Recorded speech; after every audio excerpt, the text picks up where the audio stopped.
A medical student walked into a bar. Security cameras captured him entering. He was never seen leaving. Every exit was locked. So where did he go? On April 1, 2006, 27-year-old medical student Brian Shaffer walked into a bar in Columbus, Ohio with his friend. Security cameras captured him entering through the front door. He was never seen leaving. In fact, despite extensive video footage from multiple cameras covering every exit, Brian Shaffer simply vanished. This is one of the most baffling disappearances in modern history, a case where the evidence or lack of it defies all logical explanation. This is the mystery of Brian Shaffer. Brian Shaffer was living what seemed like a charmed life in the spring of 2006. He was a second-year medical student at Ohio State University, on track to become a doctor. Those who knew him described Brian as intelligent, friendly, and dependable. He had a close-knit group of friends and a serious girlfriend named Alexis Wagoner, whom he'd been dating for several years. But the months leading up to his disappearance had been difficult. In March 2006, just weeks before he vanished, Brian's mother, Renee, passed away after a battle with cancer. Brian had been extremely close to his mother, and her death hit him hard. Friends said he was grieving but seemed to be coping as well as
on camera talking to two young women near the bar.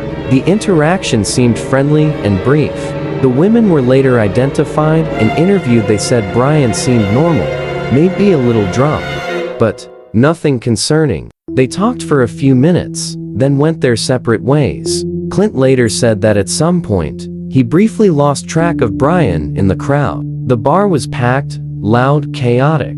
But this wasn't unusual. People get separated in bars all the time. At 1:55 a.m., security cameras captured Brian one last time. He's seen talking to the two women near the front entrance of the bar. After the conversation ends, Brian appears to turn and walk back toward the bar, away from the exit. This is the last confirmed sighting of Brian Shaffer. Shortly after 2 a.m., the Ugly Tuna began closing. Clint and Meredith couldn't find Brian. They assumed he'd left without telling them. Maybe he went home, maybe he went to another bar, maybe he got a ride with someone else. It wasn't ideal, but it happens. They figured they'd hear from him the next day. They left the bar and went home. Brian Shaffer never came home. When Brian didn't show up the next day, people started to worry. Clint tried calling Brian multiple times throughout the day on April 1st. No answer. Texts went unread. Alexis also tried to reach him, She was supposed to meet up with Brian to finalize their Miami trip plans. He never responded. By that evening, concern was growing. This wasn't like Brian. He was responsible. He wouldn't just disappear without telling anyone. On April 2nd, Brian's father, Randy Shaffer, filed a missing person report with the Columbus Police Department. Randy knew something was wrong. His son had just lost his mother. They were supposed to have dinner together. Brian wouldn't just vanish. The police began investigating immediately, and that's when they discovered something deeply unsettling. The Ugly Tuna Saloona was located in a building with security cameras covering the main entrance and exits. Police pulled the footage. They found Brian entering the bar at midnight, but they never found footage of him leaving. Let me be clear about what this means. The cameras covered the escalator entrance, the main exits, and the emergency exits. Police reviewed every frame of footage from that night. Brian is not seen leaving the building. So where did he go? Police conducted an extensive search of the Ugly Tuna building. They checked every room, every closet, every possible hiding spot. They searched the construction area behind the bar. Part of the building was under renovation. They searched the roof. They searched nearby buildings. Nothing. Cadaver dogs were brought in. They didn't find anything. They drained nearby bodies of water. Nothing. They searched his apartment, his car, which was still parked near campus, his bank records, his phone records. There was no activity, no withdrawals, no calls, no texts. Brian Shaffer had simply vanished into thin air. So, what happened to Brian Shaffer?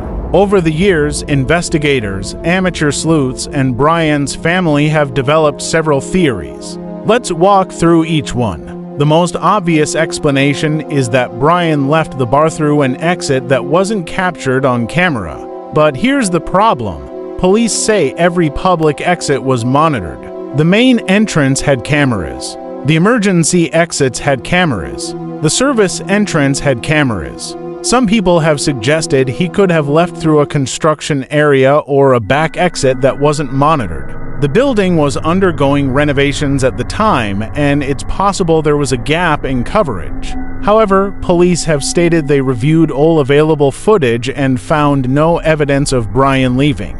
If he did leave through an unmonitored exit, it would have required specific knowledge of the building layout, which is possible but strange. Another theory is that something happened to Brian inside the bar itself. Could he have been attacked? Drugged? Did he get into an altercation that went too far? Police searched the bar extensively and found no signs of a struggle, no blood, no evidence of violence.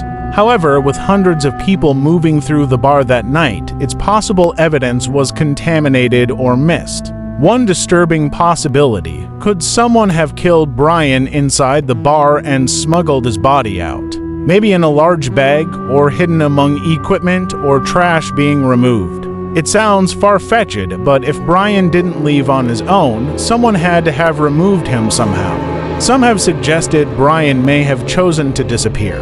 His mother had just died. He was under immense pressure in medical school. Maybe he was overwhelmed and decided to start a new life somewhere else. But those who knew Brian say this doesn't fit his personality. He was close to his father and brother. He had a girlfriend he loved. He was months away from finishing medical school, a huge accomplishment. Why would he throw all that away? Additionally, there's been no financial activity, no sightings, no new identity discovered. If Brian deliberately disappeared, he did so without leaving a single trace, which is extremely difficult in the modern world.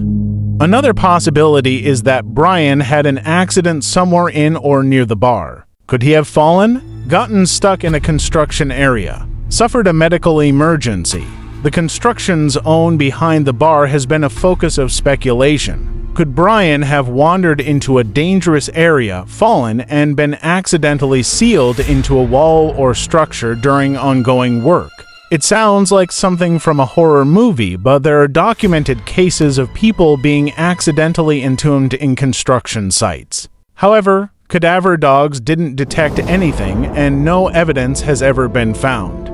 Over the years, some attention has focused on Brian's friend, Clint Florence. Clint was the last person known to see Brian alive. After Brian's disappearance, Clint refused to take a polygraph test, though polygraphs are not always reliable, and refusing one doesn't indicate guilt. Some have speculated there may have been tension between Brian and Clint, though there's no confirmed evidence of this. Clint has never been named a suspect, and there's no proof he was involved. It's worth noting that refusing a polygraph is a legal right.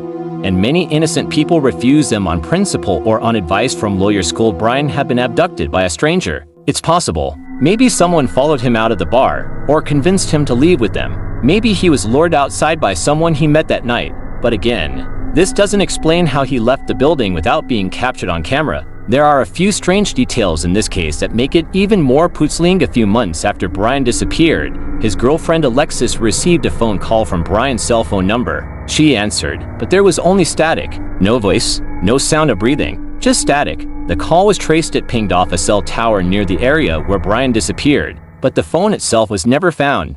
And there were no other calls or activity. Was it Brian? Was it someone who found his phone? Was it a technical glitch? We don't know. Some people have connected Brian's case to the smiley face killer theory, a controversial theory that suggests a network of killers has been drowning young men across the country, leaving smiley face graffiti near the sites. Law enforcement has largely dismissed this theory as lacking evidence, but some smiley face graffiti was found near the area where Brian disappeared, leading to speculation. Most investigators don't believe Brian's case is connected to this theory. Some have wondered if the band playing at the Ugly Tuna that night saw something.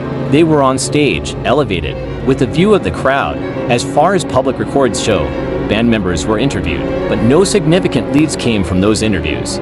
It's been over 18 years since Brian Shaffer vanished, and his case remains unsolved. In 2008, Brian was declared legally dead, though his body has never been found. His father, Randy, spent years searching for answers. He hired private investigators, followed up on tips, and never stopped looking for his son. Tragically, Randy passed away in 2008 without ever learning what happened to Brian. Brian's brother, Derek, continues to seek answers and keeps Brian's case in the public eye. The Columbus Police Department still considers this an open missing person case. They've received thousands of tips over the years, but none have led to a breakthrough. In recent years, advances in technology and renewed public interest thanks to podcasts and online communities have kept Brian's case alive. There have been occasional reported sightings, someone who looked like Brian in another state, someone matching his description seen years later, but none have been confirmed. His case has been featured on true crime shows, podcasts, and YouTube channels, keeping hope alive that someone, somewhere, knows something. So what happened to Brian Shaffer? The truth is, we don't know,